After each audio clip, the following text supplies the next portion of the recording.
Divide the people. Split them into quarreling factions, fighting among themselves rather than their common enemy. This is the comrades' first rule for the conquest of any country. For well do they know from long experience that the nation so divided and weakened can be easily conquered from within. The communists disdain to conceal their views and aims.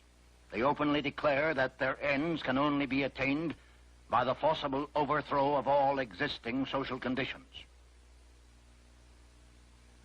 The most powerful enemy can be conquered only by exerting the utmost effort and by thoroughly, carefully, attentively, and skillfully taking advantage of even the smallest rift, of every antagonism of interest among the various groups or types within the various countries.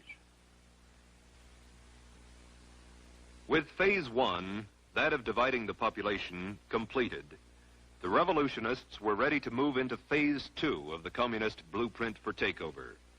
Create the appearance of popular support. In every country now part of the Red Slave Empire, the actual number of Communist Party members at the time of takeover has been less than 1% of the total population. As Lenin phrased it, communism must be built with non-communist hands. By cleverly beguiling thousands of well-intentioned people into unwittingly supporting the revolutionary program, the dedicated 1% can trick the 99% into surrendering their birthright. This they do by hiding the true communist objectives behind appealing slogans and pretended humanitarian goals. As Stalin explained, the revolutionary accepts reform in order to use it as a cover for his illegal work. After the communists have found some issue or point of difference upon which they can divide the people, get them fighting among themselves rather than their common enemy, the next step is to create the appearance of popular support for the communists' war of national liberation. They have been devastatingly successful thus far. Yet in one country after another, there have been alert, informed individuals who saw the signs, recognized the patterns of conquest, and raised their voices to warn the people.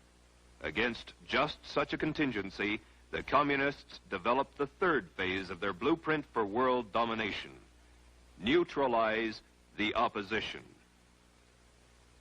We can and must write in a language which sows among the masses hate, revulsion, and scorn toward those who disagree with us. A Communist Party directive issued in 1943 reads, members and front organizations must continually embarrass, discredit, and degrade our critics.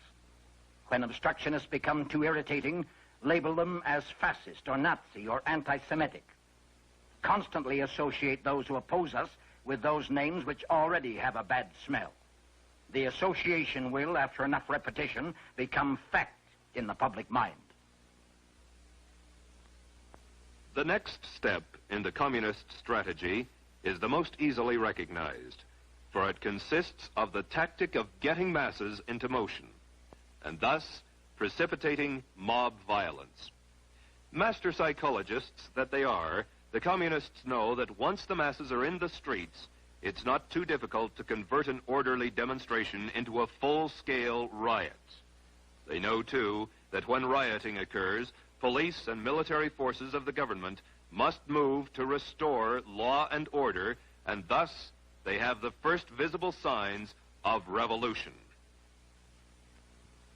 Riots, demonstrations, street battles, detachments of a revolutionary army. Such are the stages in the development of the popular uprising. The official constitution and program of the Communist Party stated in 1921, the Communist Party will educate and organize the working masses for mass strikes and mass demonstrations. It is through struggles that the working masses are prepared for the final conflict for power. As these strikes grow in number and intensity, they acquire political character through unavoidable collision and open combat with the capitalistic state. Mass action culminates in insurrection and civil war. In 1964, a communist document taken from the Viet Cong stated, get the people out into the streets. Quarrels should be provoked. Youth groups are to be armed with knives and clubs, allegedly to protect themselves in a manufactured tension. In China, as in all countries, the communist appeal was aimed primarily at students, young, idealistic intellectuals, most of whom came from wealthy families who could afford to send them to school. It was from this group that the young communist recruits came who later provided the leadership and backbone for the armed conflict to follow. In Cuba, leftist-oriented students were the vanguard of the organized street demonstrations. Once the masses were in motion, that tenuous line between demonstration and riot, between nonviolence and violence, was easily obliterated.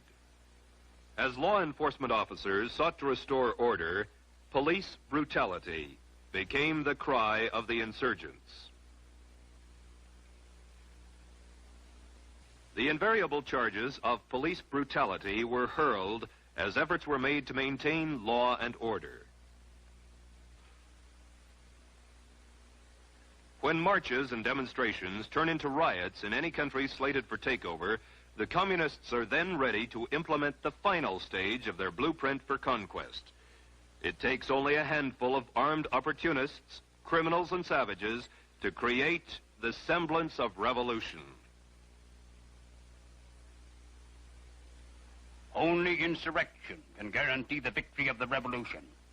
The purpose of insurrection must be not only the complete destruction or removal of all local authorities and the replacement by new, but also the expulsion of the landlords and the seizure of their lands. And so it has been, with but minor variations in one country after another. Divide the people. Create the appearance of popular support. Neutralize the opposition. Precipitate mob violence. Create the semblance of a revolution.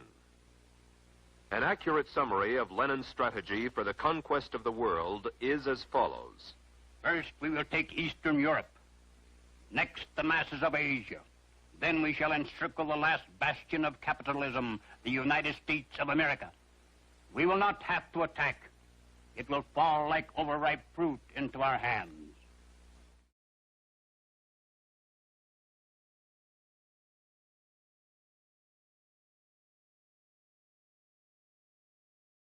How art thou fallen from heaven, O Lucifer, son of the morning? How art thou cut down to the ground, which didst weaken the nations, to weaken the nations, to weaken the nations, to weaken the nations?